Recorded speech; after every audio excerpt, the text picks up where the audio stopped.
Yo, yo, yo, what is up, everybody? Chris here from Axis Row or Fake Sports News, whichever floats your flippin' boat, as Pamaj likes to say. And I'm bringing you guys a quick recap of what happened during week three's matches over the weekend, going into Major 2, of course, as you guys know, hosted by the Miami Heretics, who are not having a very good time right now, later in April.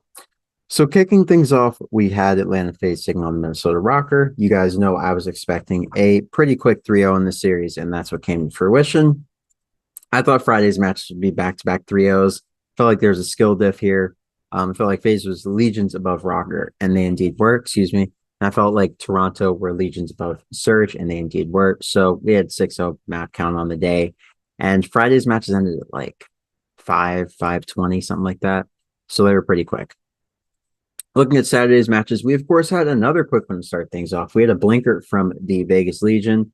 They took the Boston Breach to Blinkerton City. And yeah, it was a 3-0. Blink and you'll miss it. Super quick. Enough blink references. Yeah, Vegas just handled business. You guys know I really like this Vegas team. I like the improvement that they made, the structural improvement. Of course, bringing Geo in for Sandy. I told you guys last week I thought it would pay dividends going forward. And Vegas, they're looking to be a top 6 team for the first time ever going into Major 2. More on that a little bit later. So in our next series, you guys know I thought Optic Texas would take a 3-1 victory over the Ravens. You guys know I was expecting the Ravens to either take the opening hard point or possibly the S&D. I thought Optic would probably take the S&D. Their S&Ds looked a lot better in Major 2. But the Royal Ravens had something different to say about my thoughts. They said, F your thoughts, bro.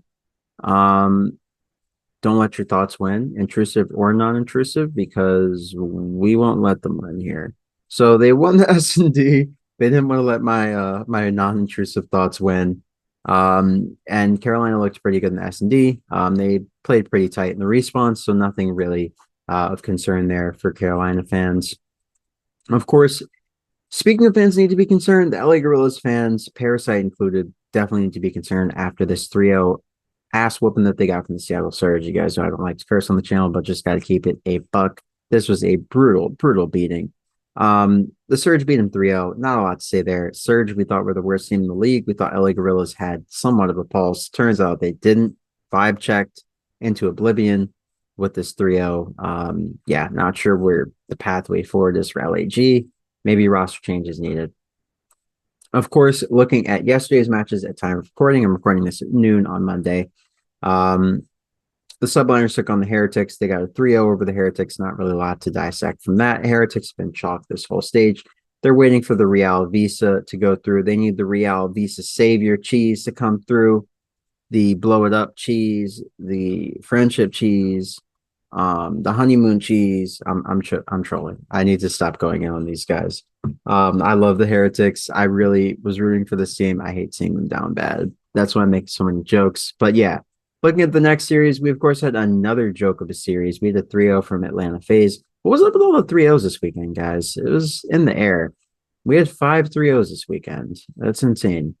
So yeah, Faze, they stood on business. They handled business. You guys can see I thought it'd be a 3-2 in their favor. Ended up being a 3-0 in their favor. They came out and they smoked Ultra.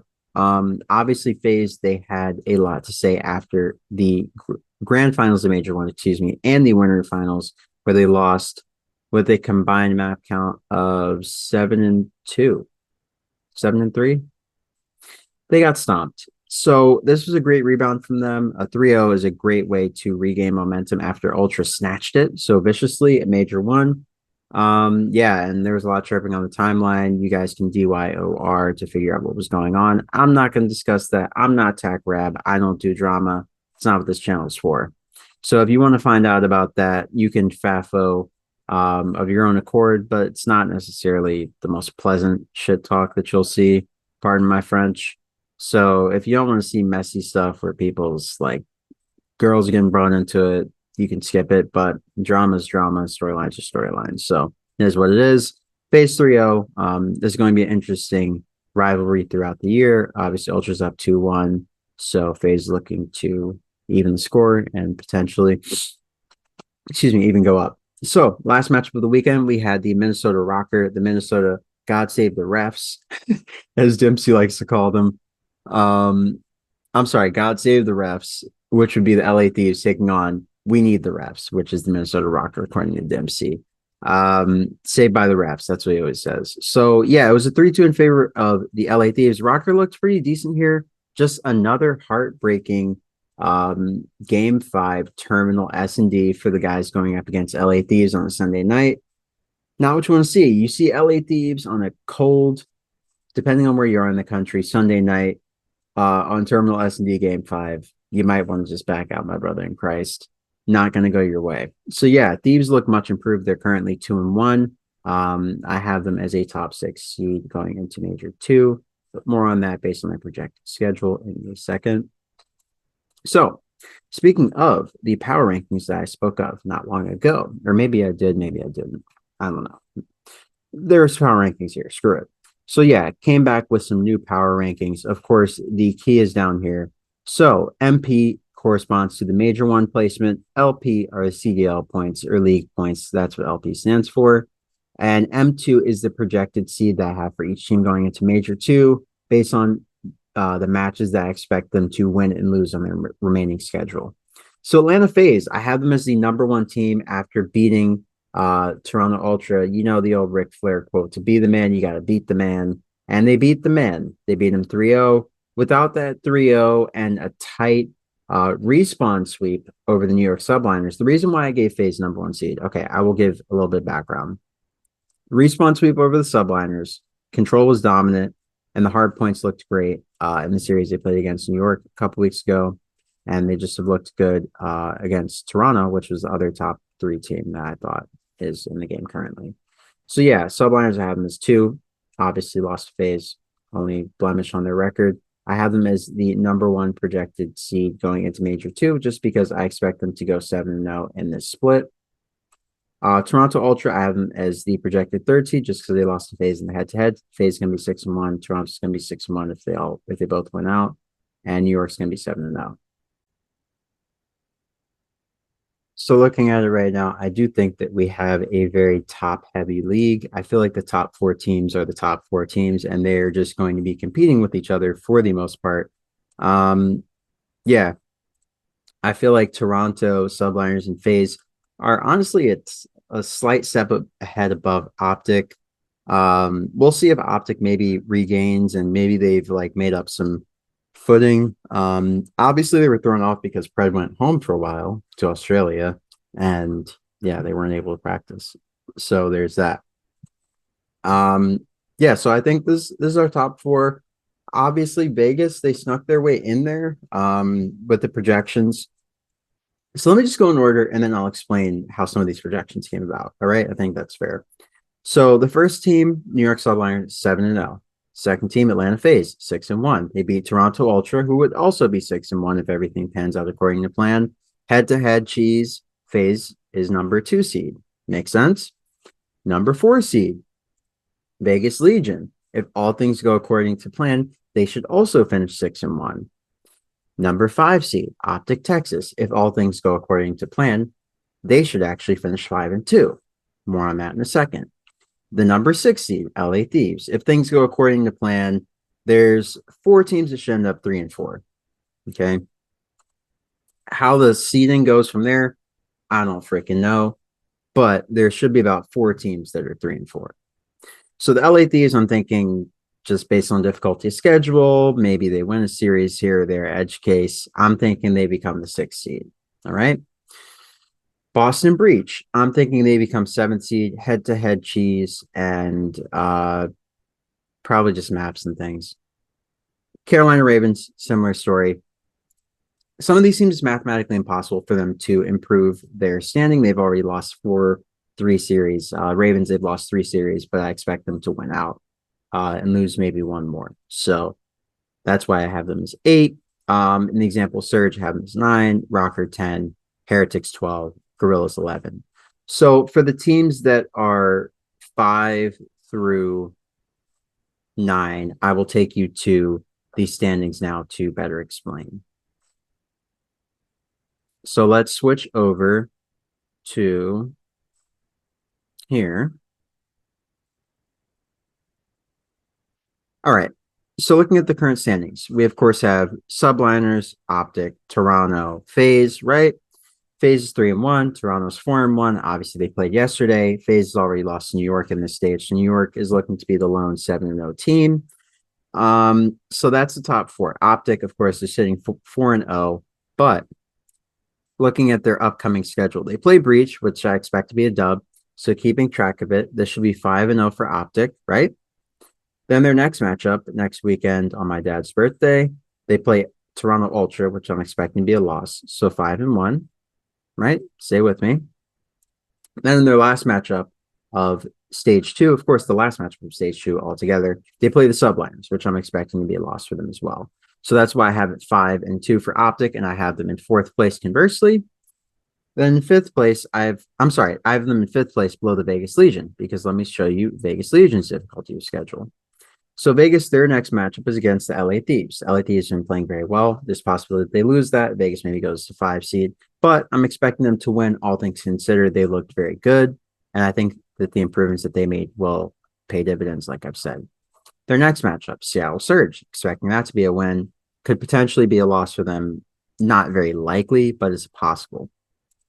Same thing with the Ravens. Not super likely, but it's possible. I expect them to win all three of these upcoming series realistically. That's why I have them coming out 6-1 and getting the fourth seed. Now, I do realize that there's three absolute killers here, right? These are trap series, all three of them. Surge has been playing a lot better. LA Thieves have been playing a lot better, and Carolina have been playing a lot better. So no guaranteed wins there. But if all things go according to plan, I expect Vegas to walk away with it. I expect a couple of these to be tight, but I expect them to get a 6-1. Also, I think those guys will definitely want a 6-1. I think they want winners bracket. Vegas has never really had a winners bracket berth. Did they? I don't think they have. No, they did. They did. Last year they beat Thieves in the opening round of Major 3. The hardpoint comeback, the clay play. Yeah, I have the highlights. Maybe I'll post it here, maybe not. But anyways, I digress. So Vegas is number 4 or 5 with Optic. So those Optic, New York, Toronto, Faze, Vegas, I'm expecting that to be the top 5, given the difficulty of schedule and their current records. They have the best chance to win out, have a great record. So LA Thieves, I'm thinking they're the 6th seed because looking at their schedule, they of course play Faze, which I'm expecting them to lose. They play Legion, which I'm also expecting them to lose. So that would of course make them 2-3 at that point. Then they have another matchup against the Guerillas. I'm expecting them to win that, so that would make them 3-3.